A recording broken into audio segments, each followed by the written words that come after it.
Welcome to Pario Magazine, where I chat with individuals who have a desire to create. Today, I'm joined by a former two-time IWA Trans-Tasman champion and the current reigning and defending Newcastle Pro Wrestling heavyweight champion. Welcome to Pario Magazine, the Chief Rig. Thank you, mate. Thanks for having me. Excited to be here. So we're here today to chat about your journey through the world of pro wrestling. Before we dive into that, though, do you want to give our audience a brief little introduction as to who Rig is away from the world of wrestling? Clearly a NRL fan by the background there. Yeah, definitely. It's just Rig away from wrestling is, as you mentioned, just big rugby league fan and has been since as long as I can remember, really. That's just been the sport for me growing up. So other than that, there's not too much going on in my life. It's I'm wrestling or I'm here at home or I'm at the footy. So there's nothing else crazy going on. So that's just about it with me. Was footy sort of a direction that you were initially heading in athletically before you found pro wrestling? Yeah, definitely. It was I played since I was 4, and I had to like repeat under sixes twice because I was too young. And then I played up until I was 16 and had like 2 years or a year and a half off sport in general before that the wrestling thing sort of come in and piqued the interest. I mean, it always piqued the interest as a kid, but finding out it was that close to home wasn't until I was about 16, 17. Okay. And what was it that then made you go from casual wrestling fan to right hardcore? The passion has switched and it's time to jump in the ring myself. I think so. Like I just mentioned, realizing how close it was to home, and I was sort of getting towards the end of my schooling years, and I was finished footy, and then I left footy on not a bad note, but the whole team sort of went in their own directions as you do in your teenage years, and it wasn't sort of the crowd I wanted to follow. So I think starting fresh and then heading down to Newcastle and meeting the whole group of everyone was probably the best choice I've ever done. So that was the factor that maybe I need something new. I need something else to look forward to. Were you surprised that it was such like a team aspect to wrestling? Yes and no. I didn't think we'd be that welcomed. I mean, the training was hard from the get go, but you hear like tales and whatnot of how bad like people's upbringing was in their first couple of years in wrestling from back in the day. So you don't really know what to expect. But I mean, coming into Newcastle, even back then, I mean, the training has excelled light years since then now. But us going in there, it was just welcome with open arms. So it's good in a way. And then over the years, you've performed under a few different monikers, from Oliver Young to Matt Calloway to the Headhunter Rig, and now finally the Chief. What has been the inspiration behind those characters and the motivation behind the character changes? The Oliver Young one was just like, get a character, you're on the next show. We need something quick. So that's like we need the new rookie. It wasn't anything special. The headhunter was just something different. It was a character. It was the epitome of like, you know who they are as soon as they come out the curtain. So it was easy to get over in a way. And the Matt Calloway stuff was just I'm a bit of a golfing fan. I see myself probably golfing when I'm no longer doing this. So it's a sport I'm interested in and I'm not the best at. But I mean I can portray that I am the best at it if I do play Matt Calloway. Okay, great. And then the Chief Rig, where did that sort of character all come from? That just sort of snowboard, I guess. I think it came out of the COVID times. Um, when I was bored and doing nothing in COVID, I mean, footy sort of taken a big sort of toll back on the interest. I mean, wrestling takes its all your weekends away from you in your first couple of years. So then to be able to have all this free time, I got to catch up on the footy and fall back in love with it. And I mean, all really had to do is put the head tape on. You can sort of understand what the character is and whatnot. And the chief name is just folklore here in Newcastle for the Chief Harragon. He was just a hero for the town. Everyone knows who he is. So I mean, it's shoes I'll never fill, but I can make the name proud. Okay. And it's sort of just you've gone from the real character driven personas to now this is kind of just you turned up.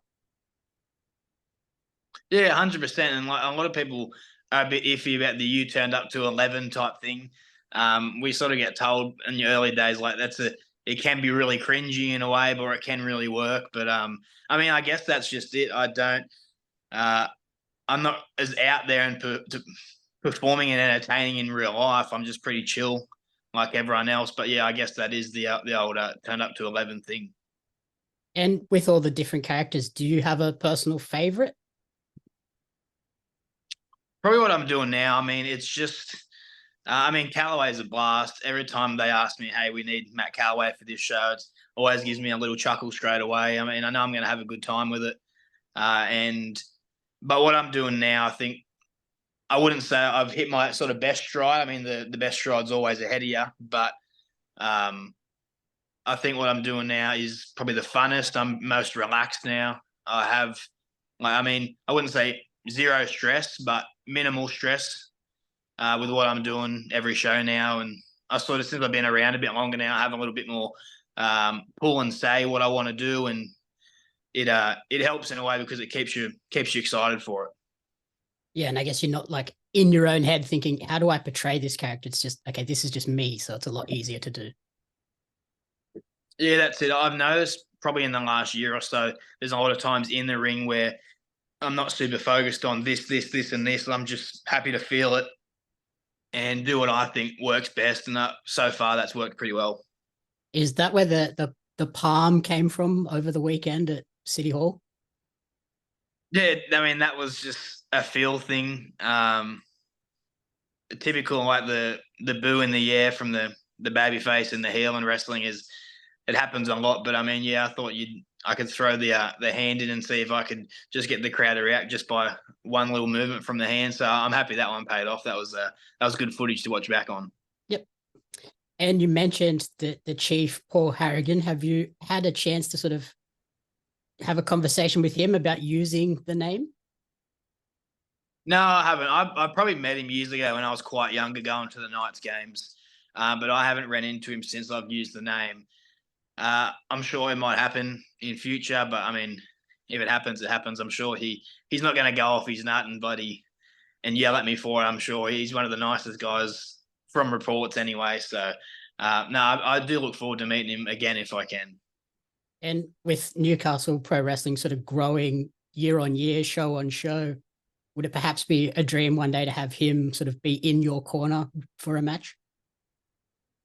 Yeah, definitely. I feel as though we've spoken about it with the management team there at New Pro before, if it's possible, if there's a connection there.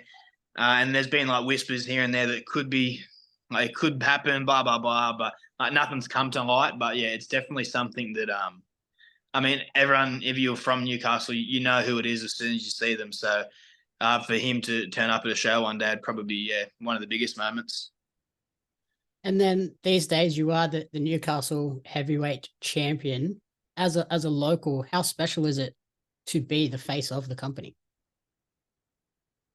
It's pretty cool. I mean, I'm not like super uh like noticed out and about in public. I mean, you get one here and there, which is still pretty cool as like a we like to call like ourselves like E-grade celebrities in Australia because like no one really knows wrestling, but you're still sort of well known in your own community. So to get there here and there and yell out, someone yells out Chief or Real or whatnot, it's pretty cool.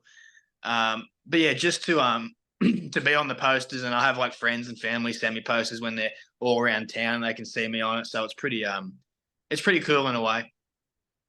And then Newey has seemingly found two great new homes with Newcastle City Hall and now the Hamilton Street Station Hotel. What is it like to perform in those two venues? Um, I'll talk about Hemo first. That's just a good sort of vibe for me in a way. Like I love family shows and they're great, but I feel as though I probably would excel more at an 18 plus show. I don't know why. Just maybe it's performing for people like my age, younger, like early mid 20s. I can connect a bit more, but I mean that's just a good venue and vibe wise, it's a band room, so people are used to going in there and like being loud and having a good time. So especially we can run them and sell them out on a Wednesday night. It's pretty unheard of. So they were pretty happy with that for the first one. So it'll be interesting to see what the next couple ones are like. But yeah, regarding City Hall, it's just next level. I'd say it's up there with one, if not the best venue in Australia. Um, I think like when you look at those heritage buildings, they're just like one in architecture. They're second to none. And then when you put a good setup in there, like a ring and proper lighting, entranceway, trons and all that, it just makes the whole vibe for everyone coming in like they've never seen before. And I really try to push to those that haven't been to a wrestling show before. So as soon as they walk in, they're just amazed straight away before the show can even start. I think like how you set up a show is very important, because you could walk through a door to a show and there's just like a ring with a couple of chairs around it, and it's just not going to be the same as when you walk into Newcastle City Hall and see that set up. Yeah, the weekend was my first time at that venue, and I was blown away as soon as I walked in the doors. I was like, wow, this is legitimate setup and sort of like feels like a high level show. Yeah, exactly right. And I think that's what they're pushing for anyway. And they're always like, every time I go to a show now, if I can't get to all of them, if I get to those ones, there's always something better production wise or setup wise, and it's all like running smoothly. And yeah, it's just next level. It's pretty crazy to be a part of it, really. And are there any other venues in Newcastle that are on your personal radar or bucket list? I think there's a couple. There's like a West Newcastle, which is very similar. It's like a big auditorium, but I don't think they're interested in wrestling. Uh, I don't know if it's the violence side of it, but I don't know what the go is with that. I think they've looked into it, but I mean the biggest one, bigger than City Hall, is Newcastle Entertainment Centre. But that's a lot of work, and that's a lot of investing time and whatnot. So have to be a big draw show. I know NXT run there a couple of years ago, and like they even just curtained off maybe half of the venue and just sold out what they could. So it'd be a big task to sell that one out. Okay. On that note, I have one question inspired by the Conversations with the Chief podcast. If you were to be able to book a fantasy trios match that featured you and two former or current NRL players against a wrestler and two more former or current NRL players, who would be in that match? Well, definitely have to go the Chief on my side. It's a no-brainer. And I mean, Andrew Johns is the greatest of all time, so you'd probably want him on your side. And they're both Newcastle boys as well. So I think my side with me, the Chief, and Andrew Johns. But the other side, I'd have to, footy-wise, I'd have to put two Queenslanders, because that's just folklore there, basically, to hate the Queenslanders. Probably I have to go bigger boys as well. Do you say I can have a wrestler on the other side? Yeah, so a wrestler and two NRL players. Probably like some sort of high flyer on the other side, because the rest of us are big boys in the match, so you want some sort of excitement. Maybe like a Matt Diamond or something like that on the other side. He can do flips and all that crazy stuff that everyone loves. And then probably, the two Queenslanders on the other side. Maybe I'm going back a couple of years now for Queenslanders, but probably Petro Civoniceva and Shane Webke. If you ever know those boys and look them up, they're monsters, and I hated them as a kid because they were just so good. So it'd be a good matchup.